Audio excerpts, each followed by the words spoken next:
Everyone, आज के इस वीडियो क्लास में हम लोग पढ़ने वाले हैं क्लास 10th मैथ का चैप्टर नंबर 2 बहुपद यानी कि पॉलिनोमियल।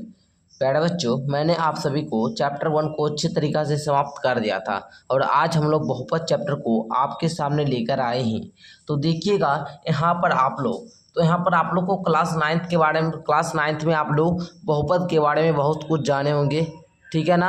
बहुत सारे क्वेश्चन को भी बनाए होंगे, वो सब आप लोग समझ रहे हैं, ठीक है। बहुपद पहचानने आप लोग को आता होगा, ठीक है। जिसके जो घात होगा वो घात पूर्ण संख्या के रूप में होना चाहिए, ठीक है। ये बात आप लोग जान रहे हैं। अब हम लोग समझेंगे ये बहुपद की घात क्या होती है। जो चर x बहुपद में जो x की उच्चतम घात होती है यही बहुपद की घात कहलाती है, ठीक है। जैसे मैं आप लोग को ये बहुपद में बोलूँ कि इसमें बहुपद का घात बताइए, तो आप लोग बताएंगे इस बहुपद में जो सर हमको x का जो उच्चतम मान 3 दिख रहा है यही इस बहुपद का घात कहलाएगा, ठीक है ना।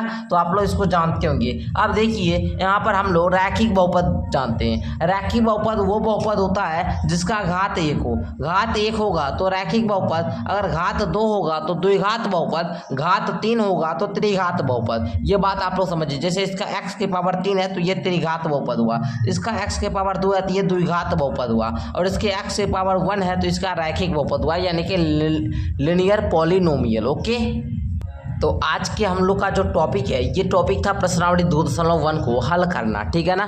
प्रश्नावली 2.1 को हल करना हम लोग सीखेंगे।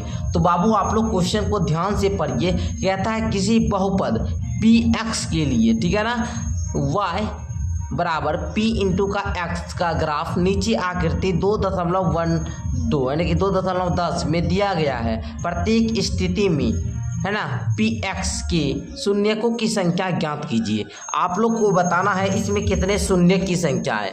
तो आप लोग समझिए शून्य की संख्या हम लोग कैसे ज्ञात करेंगे, इसको जानिएगा। जैसे आप लोग देख रहे हैं ना, ये लाइन x वाला जो है इसको अगर ये प्रतिच्छेद करेगा, जितना बार इसको काटेगा वो उसका उतना शून्य होगा, ठीक है ना। ये बात आप लोग समझ गए कि ग्राफ x पर जितना बार बिंदु प्रतिच्छेद करता है वो उसका क्या शून्य कहलाएगा, ठीक है। चलिए तो आप लोग सिंपल सा समझ जाइए, ठीक है। यहाँ पर आप लोग का टिप्पणी में दिया गया है, आप लोग इसको पढ़ भी सकते हैं। टिप्पणी आप लोग यहाँ पर देख सकते हैं, ठीक है। यहाँ पर दिया गया है, इसको पढ़ लीजिएगा। तो बाबू आप लोग बताइए, यहाँ पर बताइए इसमें शून्य की संख्या सर कितना होगा। ये सो एक भी बार प्रतिच्छेद नहीं किया तो इसमें शून्य की संख्या 0 होगा। आप लोग यहाँ पर लिखेंगे क्या जी, शून्य की संख्या। क्या लिखिएगा यहाँ पर, आप लोग यहाँ पर लिखिएगा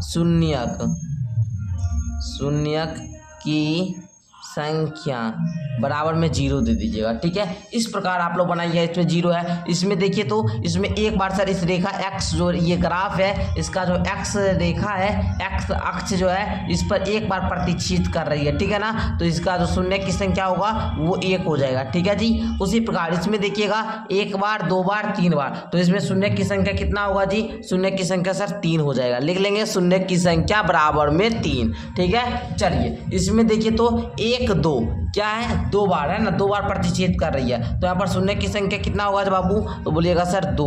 इसमें देखिए 1 2 3 4, तो इसमें शून्य की संख्या 4 हो जाएगा, ठीक है ना। चलिए समझ में आ रहा है आप लोग को।